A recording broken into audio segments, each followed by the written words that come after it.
औज़ुबिल्लाहिमिनश्शैतानिर्रजीम। बिस्मिल्लाहिर्रहमानिर्रहीम। जनाब फिजिक्स की क्लास है, सेकेंडरी फिजिक्स की क्लास। और जनाब चैप्टर चल रहा है हमारा कौन सा? Kinetic molecular theory of gases का चैप्टर हमारा जनाब चल रहा है। और इस सिलसिले में पहले ही हमारे कुछ लेक्चर हो चुके हैं। मैं सर वसीम अहमद और जनाब प्लेटफॉर्म है आईसीएस डिजिटल का। और जनाब आज हम जो है वो डेरिवेशन करेंगे, प्रूफ करेंगे किसका बेटा? P is equal to 1/3 rho V square बार।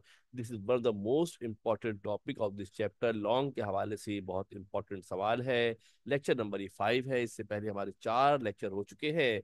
बेहतर ये है कि अगर आप लेक्चरों को सीक्वेंस के अंदर देखेंगे तो मुनासिब है। मगर ये लेक्चर जो है one of the most important lecture इस चैप्टर का। ये सवाल एग्जाम में लॉन्ग के हवाले से टॉप मोस्ट इंपॉर्टेंट सवाल है। ये हर साल के लिए, अगर लास्ट ईयर आ भी गया है तब भी इस साल इंपॉर्टेंट है। ये ऐसा सवाल है कंटिन्यूअसली 3 साल 4 साल भी आ सकता है। ओके जी, तो लेट्स स्टार्ट नाउ। हमने शुरू प्रूफ करना है, show that pressure P is equal to 1/3 rho V square bar. यहाँ पी से मुराद प्रेशर है, 1/3 नंबर है, रॉ से मुराद डेंसिटी है। रॉ से मुराद क्या? डेंसिटी है। वी स्क्वायर बार को कहा जाता है एवरेज स्क्वायर वेलोसिटी। इसका सेंस अभी आगे चल के आपको डेरिवेशन के दरमियान में आएगा कि रॉ क्या होता है और जनाब वी स्क्वायर बार क्या चीज होती है। देखो मेरे बेटा, सबसे पहली बात यह है कि आपको कॉन्सेप्ट होना चाहिए। इसका प्रूफ करने जा रहे हैं कि जो प्रेशर होता है वो किसके बराबर होता है। ये आप बचपन से पढ़ते हुए आ रहे हैं, छोटी क्लासों से आप पढ़ते हुए आ रहे हैं मेरे बेटा, कि किसी भी गैस का जो प्रेशर होता है वो बराबर होता है फोर्स अपॉन एरिया के। इसके बराबर होता है, फोर्स अपॉन एरिया के बराबर होता है। जब गैस के मॉलिक्यूल वेसल की दीवार से टकराते हैं तो फोर्स लगाते हैं। जब गैस के मॉलिक्यूल वेसल की दीवार से टकराते हैं तो फोर्स लगाते हैं। जो फोर्स लगाते हैं पर यूनिट एरिया, इस फोर्स को कहा जाता है प्रेशर। ठीक है मेरे बेटा, जो फोर्स लगाते हैं पर यूनिट एरिया, इस फोर्स को प्रेशर कहा जाता है। जब भी हमने प्रेशर मालूम करना होगा तो हम ये फाइंड आउट करेंगे कि कितनी फोर्स लगा रहे हैं गैस के मॉलिक्यूल बर्तन की दीवार पर। और जिस बर्तन की दीवार से वेसल से टकरा रहे हैं, जिस बर्तन की दीवार से वेसल से टकरा रहे हैं उसके एरिया कितना डिवाइड कर लेंगे। या एक और बात वाज़ेह रहे, आपने पिछली क्लासों में पढ़ा है कि जो फोर्स होती है वो rate of change of momentum के बराबर होती है। फोर्स क्या होती है? Rate of change of momentum के बराबर होती है। तो हम यूं भी कह सकते हैं मेरे बेटा, the pressure exerted by a gas is merely the momentum transfer to the wall of the container per second per unit area due to continuous collision of the molecule of the gas. देखो वही बात है, अल्फाजों को सिर्फ आगे पीछे दाएं बाएं घुमाया है। जब मोमेंटम को डिवाइड करेंगे टाइम से तो rate of change of momentum हो जाएगा। और एरिया तो वो क्या हो जाएगा? Rate of change of momentum हो जाएगा, वो फोर्स हो जाएगा। और एरिया अपना एरिया है तो क्या हो जाएगा आपके पास? ये एफ अपॉन ए ही है लिखा हुआ। जरा अल्फाज आगे पीछे दाएं बाएं आपको कर दिए। इसका मतलब ये है कि हमने क्या फाइंड आउट करना है कि जब मॉलिक्यूल बर्तन की दीवार से जाके टकराएगा, जब मॉलिक्यूल बर्तन की दीवार से जाके टकराएगा तो वो फोर्स लगाएगा। अगर हमने वो फोर्स मालूम कर ली और फार्मूले के अंदर वैल्यू पुट कर दी तो हम बासानी मालूम कर सकते हैं कि प्रेशर क्या होगा। तो सारा खेल क्या मालूम करने का है? सारा खेल प्रेशर मालूम, फोर्स मालूम करने का है। अगर फोर्स निकल आएगी तो सारा काम आसान है। देखो बेटा, ये आपके पास फर्ज करते हैं एक वेसल हमारे पास मौजूद है। ए बी सी डी, इसकी बात कर लेते हैं। इसकी लेंथ एल है, एक तरफ से भी एल है, दूसरे से भी एल है, तीसरे से भी एल है। लेंथ भी एल है, ब्रेथ भी एल है, हाइट भी हमारे पास एल है। और इसके अंदर कुछ मॉलिक्यूल मौजूद है जो बर्तन की दीवार से, वेसल की दीवार से टकरा रहे हैं। तवज्जो देखिए, गौर से ध्यान से देखिएगा। क्या करते हैं बेटा, कंसीडर क्यूब। एक हमने क्यूब लिया है सामने। आप क्यूब के मतलब क्या होता है? एक वेसल है, बर्तन है, 3 डायमेंशन के अंदर है। With length of each side L, her side की लेंथ, ये भी एल है। देख लो बेटा गौर से, ये वाला साइड भी एल है, ये वाली साइड भी क्या आपको एल है। तमाम साइडों की जो लेंथ हमारे पास है एल, हमारे पास लेंथ है। और वेसल में कुछ गैस मौजूद है जिसके मॉलिक्यूलों की तादाद कितनी है? एन है। देखो सिंबल से मैंने कलर से चेंज कर दिए, तवज्जो से गौर से देख लीजिएगा। Total number of molecule N है। और हर मॉलिक्यूल का, इंडिविजुअल मॉलिक्यूल का जो मास है वो एम है। हम ये एज्यूम कर रहे हैं कि तमाम मॉलिक्यूल एक जैसे मॉलिक्यूल है, आइडेंटिकल मॉलिक्यूल है। वह मॉलिक्यूल क्या है मेरे बेटे? आइडेंटिकल मॉलिक्यूल है, एक ही गैस के मॉलिक्यूल हैं।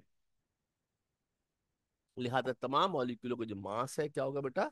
तमाम मॉलिक्यूलों का जो मास है वो सेम मास होगा। ठीक है मेरे बेटा, एक बात तो ये हो गई। आगे चलते हैं जनाब। If V is the volume, अगर वी हमारे पास क्या है, वॉल्यूम ऑफ द वेसल है। क्या है बेटा हमारे पास, अगर वॉल्यूम, इफ वी, यहाँ वी मिस हो गया बेटा, if V is the volume of the cube, then V किसके बराबर होगा, वॉल्यूम का फार्मूला क्या होता है, length into breadth into height. Volume का जो फार्मूला होता है वो होता है length into breadth into height, जनाब फार्मूला होता है।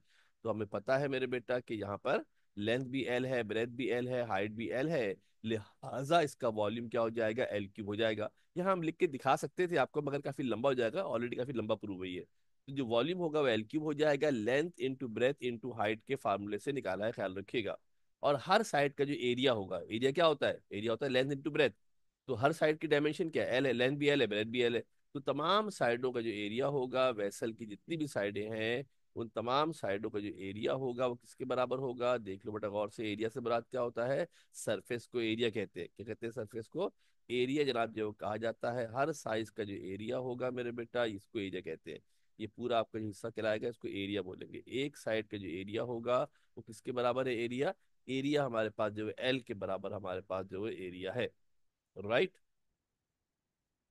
अगर एन वी, अब ये जरा तवज्जो से गौर से देखना बेटा, अगर एन वी हमारे पास नंबर ऑफ मॉलिक्यूल्स है पर यूनिट वॉल्यूम, इसके मतलब क्या होता है, टोटल नंबर ऑफ मॉलिक्यूल को अगर वॉल्यूम से डिवाइड कर दे तो पर यूनिट वॉल्यूम, एक वॉल्यूम में कितने कितने मॉलिक्यूल है। हो सकता है आपका वेसल छोटा हो सकता है वेसल बड़ा हो, इंपॉर्टेंट चीज ये होती है कि पर यूनिट वॉल्यूम हमने देखना होता है। अगर हम टोटल नंबर ऑफ मॉलिक्यूल्स को वॉल्यूम से डिवाइड कर दें, टोटल नंबर ऑफ मॉलिक्यूल्स को अगर हम वॉल्यूम से डिवाइड कर देंगे तो हम क्या निकाल सकते हैं, एनवी। एनवी समझ लेना क्या है, number of molecules per unit volume. एक वॉल्यूम में कितने मॉलिक्यूल है, एक वॉल्यूम में कितने मॉलिक्यूल हमारे पास मौजूद है। अगर 5 मीटर क्यूब के अंदर 100 मॉलिक्यूल है तो क्या होगा बेटा, 1 मीटर क्यूब में कितने होंगे, 5 से डिवाइड कर लेंगे। यहां से हम एल क्यूब को अगर अलग कर ले तो एल क्यूब किसके बराबर होगा, एन अपॉन एन वी के बराबर हो जाएगा। और यहाँ से फर्दर देखते हैं कि अगर डेंसिटी आपके पास गैस की रॉ हो तो डेंसिटी किसके बराबर होगी, एम इंटू एन वी के बराबर होगी। जो डेंसिटी होगी किसके बराबर होगी, एम इंटू एन वी के बराबर हमारे पास डेंसिटी होगी। असल में डेंसिटी होती क्या है, डेंसिटी होती है मास इंटू वॉल्यूम। क्या होती है डेंसिटी, मास इंटू वॉल्यूम के बराबर होती है। एक मॉलिक्यूल का मास m है, n मॉलिक्यूल का मास m इंटू क्या हो जाएगा, m इंटू n हो जाएगा। और मेरे बेटा जो वॉल्यूम हमारे पास है वो कितना है, v हमारे पास है, मास अपॉन वॉल्यूम हमारे पास होता है। तो उसकी मदद से अगर हम निकालना चाहेंगे तो जो डेंसिटी है वो किसके बराबर होगी, m इंटू एन वी के बराबर हो जाएगी। ये लिखना नहीं है, मगर फिर भी आपको मैं समझा के बता देता हूँ कि जो डेंसिटी हमारे पास होती है, गौर से देखो बेटा, डेंसिटी बराबर होती है मास डिवाइडेड बाय वॉल्यूम। मास और वॉल्यूम को डिवाइड करेंगे तो हमारे पास क्या होती है, डेंसिटी होती है। डेंसिटी को लेट से मैंने डी से रिप्रेजेंट कर दिया, यानी कि रॉ होता है, सिंबल है नहीं यहाँ पर, रॉ का इसलिए कर दिया। अब जरा गौर से देखना बेटा, यहाँ पर हमारे पास टोटल मास कितना होगा, देखो एक मॉलिक्यूल का मास है, एक मॉलिक्यूल का मास है m, कितना है बेटा, m है। और मेरे पास जो टोटल मॉलिक्यूल है वो n है। n से अगर मल्टीप्लाई कर देंगे, किससे मल्टीप्लाई कर देंगे, n से मल्टीप्लाई कर देंगे तो टोटल मास निकल आएगा। और जो वॉल्यूम मेरे पास यहाँ पर है उस वॉल्यूम का नाम v है या एल क्यूब है, अभी नजर नहीं आ रहा होगा, अभी नजर आ जाएगा एक मिनट में। जो डेंसिटी हो जाएगा मेरे बेटा, यहाँ पे जरा आप थोड़ा सा और से तवज्जो देके देख ले मेरे बेटा, ये डॉट आ गया गलती से, इसके हम करेक्शन कर देते हैं। डॉट नहीं, ये डिवाइड है, अब देख लेते हैं क्या सुनता, हाँ। डेंसिटी होता है मास अपॉन वॉल्यूम। मास कितना है यहाँ पर हमारे पास, यहाँ हमारे पास जो मास हमारे पास है वो एक मॉलिक्यूल का मास m था, टोटल का मास कितना हो जाएगा, टोटल मॉलिक्यूल n थे, टोटल मास होगा m इंटू एन, और m इंटू एन को टोटल मास निकलेगा, वॉल्यूम v है। और इसमें मेरे बेटा शहजादे जो कौन है, जो n अपॉन वी मेरे पास है, कौन, जो n अपॉन वी है, n अपॉन वी के मतलब क्या होता है, वो बराबर होता है एनवी के, लिहाजा डेंसिटी किसके बराबर हो जाएगी, एम इंटू एनवी के बराबर हो जाएगी। इसकी तफसील बताने की जरूरत नहीं है, मैंने यहाँ लिख के दिखा दिया है, मगर ऐसा को डिटेल शो करने की जरूरत नहीं है, क्योंकि फिर ऑलरेडी आपका जो डेरिवेशन है प्रूफ है काफी तवील हो जाएगा। ठीक है बेटा, इसको बिठा देते हैं। तो डेंसिटी एम इंटू वी के बराबर है, चाहो तो रफ में अपने तौर पर लिख लेना, आपको बात समझ में आ जाएगी। नाउ देन, ये हमने डेंसिटी मालूम कर ली। अगर आप गौर से देखो तो डेरिवेशन का एक हिस्सा मेरे पास आ गया है। चलो रॉ को तो पता चला, अब रह गया आगे के वी स्क्वायर बार बार की सिचुएशन कैसे बनेगी। आगे चलते हैं मेरे बेटा, आगे चलते हैं। अगर हम तवज्जो से गौर से देखें मेरे बेटा, इसको मिटा देते हैं जी। अब हमने क्या करना है, फोर्स निकालनी है। अब फोर्स निकालने के लिए क्या करेंगे, गैस के मॉलिक्यूल में जैसा कि आप जानते हैं कि बड़ी तादाद में नंबर ऑफ मॉलिक्यूल होते हैं। हम सब मॉलिक्यूल की बात नहीं कर रहे हैं, हम सिर्फ सिंगल मॉलिक्यूल की बात कर रहे हैं। Consider a single molecule. तवज्जो देखिए मेरे बेटा, गौर से देख लेना। ये मेरे पास वैसल था। ये मेरे पास कौन था मेरे बेटा, वैसल था। इस वैसल में से मैंने क्या किया, एक सिंगल मॉलिक्यूल को लिया। किसको लिया बेटा मैंने, एक सिंगल मॉलिक्यूल को मैंने वैसल में से जनाब ले लिया है। तवज्जो देखिए, गौर से देख लीजिएगा। एक मॉलिक्यूल मैंने लिया, एक मॉलिक्यूल मैंने, बहुत सारे मॉलिक्यूल थे, एक मॉलिक्यूल मैंने लिया है। और इस मॉलिक्यूल की जो वेलोसिटी है, फर्ज करते हैं इस मॉलिक्यूल की वेलोसिटी कितनी है, v1 मॉलिक्यूल की वेलोसिटी है। कितनी वेलोसिटी है मेरे बेटा, v1 मेरे पास जो है वो मॉलिक्यूल की वेलोसिटी है। क्योंकि इसमें ऑप्शन होता नहीं है, मैंने सिर्फ लिख दिया है v1 इसकी वेलोसिटी है। Parallel to X axis, it moves back and forth. अगर हम एक्स एक्सिस की बात करते हैं तो ये बैक एंड फ्रोथ, आगे पीछे मूव करेगा। यानी मॉलिक्यूल क्या करेगा, तवज्जो देखिए मेरे बेटा, गौर से देखिएगा। ये मॉलिक्यूल पहले यहाँ से आगे जाएगा, वेसल की दीवार से टकराएगा, टकरा कर वापिस आएगा, फिर इस दीवार से टकराएगा मेरे बेटा शहजादे। और उसके बाद क्या करेगा, ये फिर यहाँ से टकरा के दोबारा वापिस जाएगा। और बल्कि मैं कलर चेंज कर देता हूँ, आपको समझने में आसानी हो जाएगी। ठीक है मेरे बेटा, ये यहाँ से जाएगा, ये फिर यहाँ से आगे फिर जाएगा, फिर टकरा कर वापस आएगा। और इस तरीके से ये आगे पीछे बैक एंड फोर्थ, आगे पीछे ये मूव करता रहेगा। Consider a single molecule with velocity v के साथ मूव करता है। It moves back and forth, colliding at regular interval with the ends of the box. क्या करेगा, बर्तन की दीवार से टकराएगा, thereby contributing a pressure on the gas. जब ये बर्तन की दीवार से टकराएगा तो क्या होगा, आपको पता है ना कि जब गैस मॉलिक्यूल बर्तन की दीवार से टकराता है तो प्रेशर एक्सर्ट करता है। क्या करता है मेरे बेटा, प्रेशर एक्सर्ट करता है। अगर आपको ज्यादा कंफ्यूजन लग रही है तो एक हम ये निशान मिटा देते हैं, ठीक है मेरे बेटा। ये हमने आपके पास क्या सूरत हाल है, जब गैस का मॉलिक्यूल बर्तन की दीवार से टकराएगा तो प्रेशर एक्सर्ट करेगा। क्या एक्सर्ट करेगा बेटा, प्रेशर एक्सर्ट करेगा। A molecule with velocity v1 can be resolve into three rectangular component. आपको ये भी पता होगा मेरे बेटा कि जो v वेलोसिटी होती है वेक्टर क्वांटिटी होती है। थ्री डायमेंशन की अगर हम बात करते हैं, किसकी बात करते हैं बेटा, थ्री डायमेंशन की बात करते हैं तो वेलोसिटी के होते हैं तीन कंपोनेंट। एक होता है अलोंग एक्स एक्सिस, एक होता है अलोंग वाई एक्सिस, और एक कहाँ होता है अलोंग जेड एक्सिस। तीन एक्सिस पर जब भी आपने याद पड़ेगा, आपने बेटा छोटी क्लासों के अंदर पढ़ा होगा, फर्स्ट क्लास के अंदर आपने पढ़ा था मेरे बेटा, कि जब भी कोई पार्टिकल हमारे पास मूव करेगा, मिसाल यहाँ तरह समझा देता हूँ। ये फर्ज करो बेटा, मेरे पास अगर मॉलिक्यूल है मेरे बेटा, तो इसकी वेलोसिटी के तीन कंपोनेंट होंगे। एक नहीं, दो नहीं, तीन कंपोनेंट इसकी वेलोसिटी के मेरे बेटा होंगे। एक होगा हॉरिजॉन्टल, आगे की तरफ जाएगा, ठीक है मेरे बेटा, ये एक्स कंपोनेंट कहलाएगा। दूसरा कंपोनेंट क्या होगा, वर्टिकल कंपोनेंट होगा, ये ऊपर की तरफ जाएगा। और जो ये एक्स एक्सिस पर है, ये वाई एक्सिस पे। तीसरा कंपोनेंट क्या होगा, जेड एक्सिस पर होगा। मैं बना तो दे रहा हूँ, आपको पता है ये आउटपुट होता है, बाहर होता है। तीन कंपोनेंट होंगे, एक का नाम वी, एक का नाम क्या हो जाएगा, इधर जो कंपोनेंट है मेरे बेटा ये बराबर होगा v1 x के बराबर होगा। जो ऊपर वाला कंपोनेंट है मेरे बेटा वो किसके बराबर होगा, ये वाला कंपोनेंट, ये कंपोनेंट v1 y के बराबर हो जाएगा। और जो ये वाला कंपोनेंट है नीचे मेरे बेटा, ये किसके बराबर हो जाएगा शाबाश, ये v1 z के बराबर हमारे पास हो जाएगा। तीन कंपोनेंट होते हैं जिसपे मॉलिक्यूल हमारे पास जो मूव करता है। अब हम क्या करते हैं मेरे बेटे, जो अलोंग द एक्स, एक एक्स एक्सिस पे, एक वाई एक्सिस पे, एक जेड एक्सिस के ऊपर है, हम एक मॉलिक्यूल की बात करते हैं। हम क्या करते हैं बेटा, इसमें से भी हम क्या करते हैं, अब मॉलिक्यूल कुल, अच्छा हम बात करते हैं सिर्फ एक्स एक्सिस की। इसकी बात करते हैं बेटा, हम सिर्फ एक्स एक्सिस की बात करते हैं। तीन कंपोनेंट है, जरा समझ के देख लीजिएगा। इन तीन कंपोनेंट को हमने किस तरीके से जनाब जो था वो, इन तीन कंपोनेंट हमारे पास थे, तीन कंपोनेंट हमारे पास थे, और बैक कर लेते हैं, फिर समझ ले बेटा गौर से। तीन कंपोनेंट हमारे पास वेलोसिटी के है, जरा समझ लीजिएगा, मैं डालूंगा इसको अभी, ठीक है। तो ये हमारे पास तीन कंपोनेंट थे, हमने क्या करते हैं, इसको रिमूव कर देते हैं। समझ में बात आपकी आ गई होगी उम्मीद है। और मेरे बेटा एक molecule collide with the face A B of the cube and rebounds elastically in opposite direction. टकराएगा, टकरा के क्या करेगा मेरे बेटा, वापस आ जाएगा। Such that x component of the velocity v1 x is reverse. जब ये जाएगा मेरे बेटा तो जाते वक्त इसकी वेलोसिटी क्या होगी, v1 x होगी। वापस आएगा तो वेलोसिटी भी क्या होगी, v1 x ही होगी, मगर अपोजिट डायरेक्शन में होगी, लिहाजा माइनस का v1 x होगी। हम चूंकि एक्स एक्सेस की बात कर रहे हैं तो ये वाली वेलोसिटी कौन होगी, ये वेलोसिटी v1 x होगी। ये वेलोसिटी कौन सी वेलोसिटी होगी, ये वेलोसिटी हमारे पास v1 x वेलोसिटी से जाएगा, बर्तन की दीवार से टकराएगा, टकरा कर क्या करेगा मेरे बेटा, वापस आएगा। जाते वक्त वेलोसिटी v1 x होगी, वापसी पे वेलोसिटी क्या होगी, माइनस का V1x हमारे पास जनाब हो जाएगी। तो वजह देखिए, गौर से देख लीजिएगा, इस पोर्शन को हम रिमूव कर देते हैं। ये बेसिकली हमारे कंसेप्ट बनाना नहीं है आपको, तो समझाने के लिए बताया था आपको। Therefore the momentum before collision, जब मॉलिक्यूल मूव करेगा तो मोमेंटम होगा ना मेरे बेटा। जब मॉलिक्यूल मूव करेगा तो उसके अंदर क्या पाया जाएगा, मोमेंटम पाया जाएगा। जब ये जा रहा होगा तो उसका मोमेंटम होगा क्या मेरे बेटा, उसका मोमेंटम होगा mv1x। और जब टकरा कर वापस आएगा तो ऐसी सूरत में उसका जो मोमेंटम है वो क्या हो जाएगा, माइनस का mv1x इसका मोमेंटम हो जाएगा। ये मेरे बेटा इनिशियल मोमेंटम होगा, वापसी वाला होगा फाइनल मोमेंटम होगा।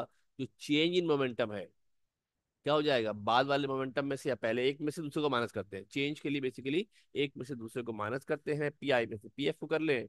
तो mv1x में से माइनस करेंगे माइनस के mv1x को, तो that will make it minus minus plus हो जाएगा, 2mv1x हो जाएगा। जब मॉलिक्यूल बर्तन की दीवार से, जब मॉलिक्यूल वेसल की दीवार से टकराएगा, तो टकराने के नतीजे में जब वापिस आएगा तो इस दौरान उसके मोमेंटम में तब्दीली होगी कितनी, 2mv1x इसके मोमेंटम में तब्दीली हो जाएगी। After recoil, the molecule travel in the opposite phase and collide with it, rebound and travels back to the phase ABCD after covering a distance 2L। जब मॉलिक्यूल बर्तन की एक दीवार से टकराएगा और टकरा कर जब मेरे बेटा वापस आएगा, जरा गौर से तवज्जो देके देख लेना बेटा, यहाँ से मॉलिक्यूल आपके पास चला, तवज्जो से समझ लेना मेरे बेटा गौर से। जब एक कोने से मेरे बेटा ये दूसरे कोने पर जाएगा, जब ये यहाँ से मेरे बेटा चला होगा, यहाँ गया होगा, तो उसने कितना डिस्टेंस कवर किया होगा, जो कि सिलेंडर, जो कि वेसल के एक सिरे से दूसरे सिरे का फासला है, हमने बताया था। वो फासला किसके बराबर है, वो फासला एल के बराबर है। किसके बराबर बेटा फासला, वो एल के बराबर हमारे पास वो फासला है। और जब वापस आएगा मेरे बेटा तो दोबारा कितना फासला ट्रेवल करेगा, वापस आएगा तो फिर एल डिस्टेंस कवर करेगा, यानी एक एल आने का एक एल जाने का। लिहाजा मेरे बेटा जो टोटल डिस्टेंस कवर करेगा एक कोलिजन के दौरान, जो वो टोटल डिस्टेंस कवर करेगा, वो डिस्टेंस किसके बराबर होगा, वो डिस्टेंस बराबर होगा 2L के। किसके बराबर होगा बेटा, 2L के बराबर हो जाएगा। मॉलिक्यूल एक दीवार से गया, दूसरी जगह टकराया, टकरा कर वापिस आया, तो जो डिस्टेंस कवर करेगा वो 2L के बराबर डिस्टेंस कवर करेगा। ये एल है मेरे बेटा, मॉलिक्यूल यहाँ से यहाँ गया, इसने एल डिस्टेंस कवर किया। ये अब जरा देख भी लो गौर से, ये यहाँ से चला मेरे बेटा, मॉलिक्यूल गया, बर्तन की दीवार से टकराया, जो वेस्ट साइड से टकराया है। और टकराने के बाद क्या करेगा मेरे बेटा, टकराने के बाद ये वापस आएगा। टकराने के बाद क्या करेगा बेटा, ये वापिस हमारे पास टकराने के बाद मेरे बेटा ये आ जाएगा। इस दौरान जाने का फासला एल और वापस आने का फासला एल हो जाएगा। अब जो टाइम लगेगा, आपको पता है एक फार्मूला होता है S=VT। तो टी बराबर होता है किसके, एल एस अपॉन, यहाँ पे मैं लिख भी देता हूँ अगर आपको, यहाँ पे लिख भी देते हैं। असल में हमने लिखते वक्त कोशिश ये की है इतना ही लिखे जितना आपको एग्जाम में जरूरत है। तो S V T बराबर किसके होता है बेटा, एस अपॉन वी के बराबर होता है। S=VT फार्मूला हमारे पास होता है। तो यहाँ से टी किसके बराबर होगा, एस अपॉन वी के बराबर होगा। क्या होगा बेटा, एस अपॉन वी के बराबर होगा। तो यहाँ जो डिस्टेंस कवर हुआ है वो 2L है। जो डिस्टेंस कवर हुआ है 12 है। जिस वेलोसिटी से ये मूव कर रहा था, वेलोसिटी कितनी है, V1x है। कितनी वेलोसिटी है बेटा, V1x हमारे पास वेलोसिटी है। लिहाजा मेरे बेटा शहजादे, जो डेल्टा टी होगा वो किसके बराबर होगा, 2L/VX के बराबर हो जाएगा।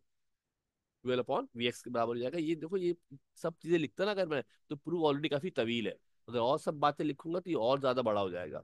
तो हमने डेल्टा टी बराबर है 12 ये हमने T=S/V। और ये फार्मूला कहाँ से आया, S=VT, ये पुराना बड़ा मशहूर फार्मूला है, जिससे आपकी वाकफियत है।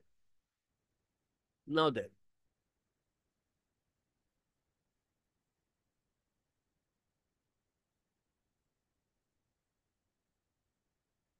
तो डेल्टा टी किसके बराबर है, 12/V1x के हमारे पास जनाब जो है वो बराबर है। ये हमारे पास डेल्टा टी आ गया। हमने मालूम करनी है असल में force. Now we can find the force that this one molecule exert on the face ABCDA, जो सरफेस थी उस पर जो फोर्स अमल करेगा वो फोर्स किसके बराबर होगी, तो सेकंड लॉ ऑफ मोशन के मुताबिक फोर्स बराबर होती है change in momentum upon time के। इसके बराबर होती है change in momentum upon time के बराबर होती है। मोमेंटम में तब्दीली डेल्टा पी है, टाइम किसके बराबर है, डेल्टा टी के बराबर है। डेल्टा पी हम पहले निकाल चुके हैं, कितना था बेटा डेल्टा पी, डेल्टा पी बराबर था 2mv1x के। टाइम कितना निकाला हमने, 2L/VX निकाला।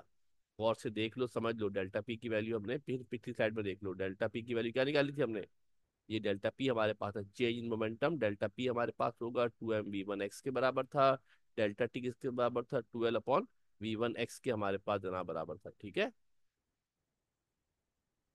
ये वैल्यू हमने सब्स्टिट्यूट कर दी है, गौर से देख लीजिएगा ध्यान से। ये यहाँ डिवाइड हो रहा है, जब ये डिवाइड से मल्टीप्लाई में आ जाएगा मेरे बेटा, तो ये मल्टीप्लाई में आएगा तो v1x ऊपर आ जाएगा, 12 नीचे आ जाएगा। v1x ऊपर आ जाएगा, 12 हमारे पास से नीचे आ जाएगा मेरे बेटा, तो v1x से v1x मल्टीप्लाई करेंगे तो ये हमारे पास क्या, इस एक तो 2 से 2 कैंसिल हो जाएगा। एक तो मेरे बेटा शहजादे जो 2 से 2 हमारे पास था, वो 2 से 2 हम कैंसिल आउट कर देते हैं। ये वाला जो 2 था मेरे बेटा, इस वाले 2 को इस वाले 2 से हम कैंसिल कर देंगे। जो v1x से डिवाइड हो रहा है, ये जब ऊपर जाएगा तो मल्टीप्लाई होगा, v1x से मल्टीप्लाई होगा तो क्या हो जाएगा, v1x का स्क्वायर हो जाएगा। अब अपने तौर पे रफ में करके इसको देख भी लीजिएगा। मैं फिर आपसे कह रहा हूँ कि यहाँ कोशिश की है कि इतना लिखे कि जो आपको एग्जाम में लिखना है। वैसे नोट्स पे शेयर करेंगे, नोट्स पे भी आप देख लीजिएगा कि नोट्स के अंदर से जो चीजें हैं, गूगल ड्राइव का मैं आपको लिंक शेयर करूंगा, उसमें सारे नोट्स मौजूद है, वहां से भी इसको आप देख सकते हैं। Similarly the force due to another molecule, ये तो पहला, ये तो फोर्स थी जो पहले मॉलिक्यूल ने लगाई, तो दूसरा मॉलिक्यूल लगाएगा तो क्या हो जाएगा बेटा, जहाँ v1x था वहाँ v2x आ जाएगा।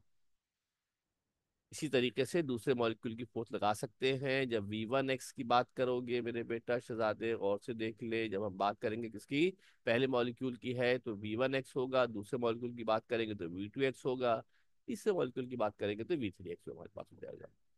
जो टोटल फोर्स होगी वो किसके बराबर होगी, तमाम फोर्सेस को ऐड करेंगे तो टोटल फोर्स निकल आएगी।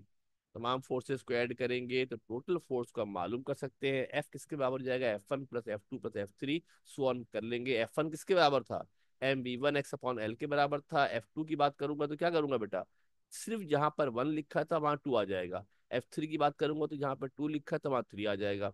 एन की बात करूंगा तो जहां v1 लिखा था वहां पर vn आ जाएगा। इस पूरे पोर्शन से कॉमन निकल रहा है, कुछ क्या कॉमन निकल रहा है बेटा, इस पूरे पोर्शन से अगर आप देखें, वापस जाते हैं, इस पूरे पोर्शन से अगर आप देखते हैं मेरे बेटा, तो m है और l है, m/l कॉमन निकल रहा है। तो जब देखिए गौर से आप देख लीजिएगा, इसको मिटा देते हैं, इसको मिटा देते हैं, ये मिटा दिया। अब हम जानते हैं कि प्रेशर का फार्मूला क्या होता है। प्रेशर का फार्मूला होता है फोर्स अपॉन एरिया। जो प्रेशर है उसका फार्मूला होता है फोर्स अपॉन एरिया मेरे बेटा, प्रेशर का फार्मूला होता है, जो कि पहले ही बताया था आपको मैंने। फोर्स अपॉन एरिया प्रेशर होता है। एरिया यहाँ पे कितना था, एरिया यहाँ है L², कितना एरिया है मेरे बेटा, L² हमारे पास जनाब एरिया है। एफ की वैल्यू हमने पीछे से निकाल ली है। अगर हम एफ की वैल्यू पुट कर दें, और जो L² था इसको मैंने इस तरीके से यहाँ पर अलग कर दिया, ठीक है मेरे बेटा, ये वाला जो L² था 1/L² करके अलग कर दिया है। एफ की जगह मैंने क्या किया मेरे बेटा, एफ की वैल्यू पुट कर दी है। क्या किया, एफ की जगह पर मैंने एफ की वैल्यू पुट कर दी है। आप फिर देख लो गौर से मेरे बेटा, ये पूरी जो वैल्यू ब्रैकेट लिखा हुआ है, ये सारा का सारा ब्रैकेट एफ को रिप्रेजेंट कर रहा है, और ये एल को अलग कर दिया है मेरे बेटा। एक एल ये रहा, इन सब में से कॉमन निकालते हैं, क्या कॉमन निकालते हैं बेटा, m/l कॉमन निकालते हैं। जो एल कॉमन निकलेगा वो इस L² से मल्टीप्लाई होकर L³ हो जाएगा। देखो बेटा बात यह है कि अगर मैं चाहता ना तो इस स्टेप को बढ़ा देता, अगर इस स्टेप को बढ़ाते ना तो साइज बहुत बड़ा हो जाता है, वीडियो भी बड़ी हो जाती, सवाल ही बड़ा हो जाता, और एग्जाम में आपको लिखना भी एक मखसूस टाइम के अंदर होता है।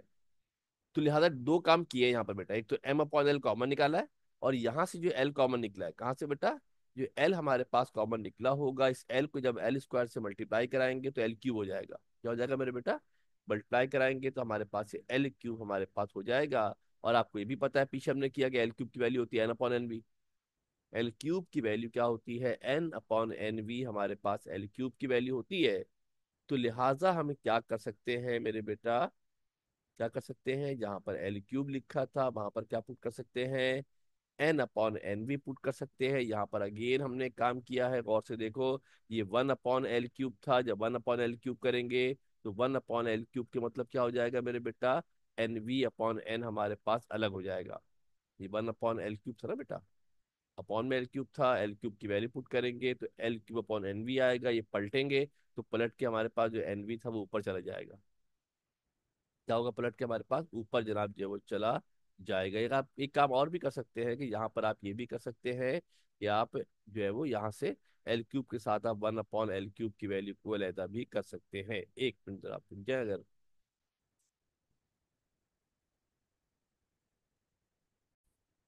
ओके जी, यहाँ से अगर आप मेरे बेटा देखो तो एल क्यूब की value N upon N V के बराबर थी। उसको उल्टा कर देता हूँ क्योंकि मुझे तो यहाँ एल क्यूब अपॉन में चाहिए। तो वन अपॉन एल क्यूब को कर दूंगा तो क्या हो जाएगा, एन वी अपॉन एन के बराबर हो जाएगा। ये वैल्यू मैंने पुट कर दी मेरे बेटा इसके अंदर, ताकि मैंने इसके अंदर ये वैल्यू अपने इसके अंदर सब्स्टिट्यूट जनाब कर दी है। एक मिनट रुकिएगा।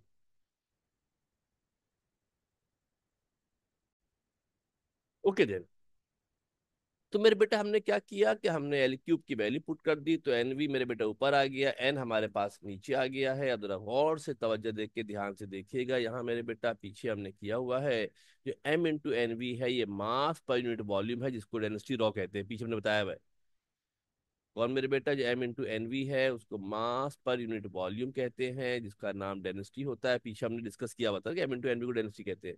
और जो वी वन एक्स का स्क्वायर, वी टू एक्स का square, so on divide by N है, जब बहुत सारी वैल्यू को जमा करके टोटल नंबर ऑफ वैल्यू से डिवाइड कर दे तो उसको मेरे बेटा कहते हैं एवरेज। क्या कहते हैं उसको? उसको एवरेज कहा जाता है। जो ऊपर निशान लगा है ना बेटा छोटा सा बार का, सुनो गौर से, यहाँ देखो ध्यान से, जो निशान लगा है मेरे बेटा इसको बार कहते हैं, इसको एवरेज कहते हैं। यानी कि मैंने क्या किया है, अगर आप गौर से देखो बेटा इस वाले पोर्शन को, तो पहली मॉलिक्यूल के वेलोसिटी का स्क्वायर, दूसरे का, तीसरे का, सबके स्क्वायर को डिवाइड करके जब टोटल नंबर ऑफ मॉलिक्यूल से डिवाइड करूंगा, ये कहलाती है एवरेज स्क्वायर वेलोसिटी। ये जो वी स्क्वायर बार लिखा है ना मेरे बेटा, ये बेसिकली तमाम स्क्वायर को जमा करके तो टोटल नंबर ऑफ मॉलिक्यूल से डिवाइड करेंगे तो इसको वी बार कहते हैं, इसको एवरेज वेलोसिटी इसको जो है वो कहा जाता है। लिहाजा अब हमारे पास सूरत हाल क्या बन गई, देख लो बेटा गौर से। ये जो एम इंटू एन वी था, सुनना गौर से, यहाँ पर तवज्जो दे के मेरे बेटा गौर से ध्यान से देख लेना कि जो मेरे पास एम इंटू एन वी था, कौन सा पोर्शन, जो m इंटू एन वी मेरे पास था, ये मैं आपको अलग से करके दिखा देता हूँ। जो m इंटू एन वी हमारे पास है, ये वाला हिस्सा कौन सा, जो m इंटू एन वी वाला हिस्सा है, इसकी जगह पर क्या आ जाएगा, इसकी जगह पर तो आ जाएगी डेंसिटी। और जो रिमेनिंग पोर्शन था कौन सा, जो मेरे बेटा मेरे पास रिमेनिंग पोर्शन था, कौन सा पोर्शन, एक पोर्शन ये वाला, और फिर इसको जरा देखो, बाय राइटिंग मेरी ऐसी कंट्रोल योर माउस। और जो ये वाला पोर्शन था, ये सारा पोर्शन किसके बराबर है, ये सारा पोर्शन बराबर किसके है, ये सारा पोर्शन बराबर है वी स्क्वायर बार के। किसके बराबर बताइए, वी स्क्वायर बार के बराबर है। तो इस एम इंटू एन वी की जगह पर क्या आ गया, रॉ आ गया। और ये जो सारा हिस्सा लिखा हुआ था, इस तमाम हिस्से की जगह पर क्या आ गया, इस तमाम हिस्से की जगह पर हमारे पास क्या आ गया मेरे बेटा, इस तमाम हिस्से की जगह पर हमारे पास वी स्क्वायर बार आ गया। इक्वेशन बहुत छोटी सी हो गई है, P is equal to rho V X square bar हो गई, मगर यहाँ पर वी एक्स है। यहाँ पे क्या है मेरे बेटा, यहाँ पर हमारे पास वी एक्स है। और याद रखिएगा कि हमने को तो वी स्क्वायर बार प्रूफ करना है, हमें तो वी स्क्वायर मेगा प्रूफ करना है, हमें तो वी स्क्वायर बार जनाब जो प्रूफ करना है। ओके देन, आगे बढ़ते हैं और इसको बेटा मिटा दे थोड़ा सा और आगे बढ़ते हैं। तो जैसा कि हमने आपको शुरू में बताया मेरे बेटा, जैसा कि हमने आपको शुरू में बताया कि जब गैस का मॉलिक्यूल मूव करता है तो वो मूव करता है इन ऑल डायरेक्शन। जो वी स्क्वायर बार है यहाँ लिखा हुआ है, is only one component of the velocity. Velocity का सिर्फ एक कंपोनेंट होता है, मगर वेलोसिटी के तो तीन कंपोनेंट होते हैं। और आपने पढ़ा होगा पिछली क्लास में वेक्टर के चैप्टर में कि जो टोटल वेलोसिटी होती है वी एक्स का स्क्वायर, वी वाई का स्क्वायर, वी जेड का स्क्वायर होती है। ये वेक्टर के चैप्टर में, चैप्टर नंबर 2 जब पढ़ रहे थे फर्स्ट ईयर का फिजिक्स का, तो वहां आपने पढ़ा होगा कि वेक्टर का जो मैग्नीट्यूड होता है वो तमाम के मैग्नीट्यूड के बराबर होता है। शायद आपको याद पड़ रहा हो तो, या आप कंफ्यूज हो रहे हो, वहाँ रूट भी लगा होता है। यहाँ पे मैंने डायरेक्टली रूट नहीं लगाया है, डायरेक्टली बगैर रूट के ही लिखा है।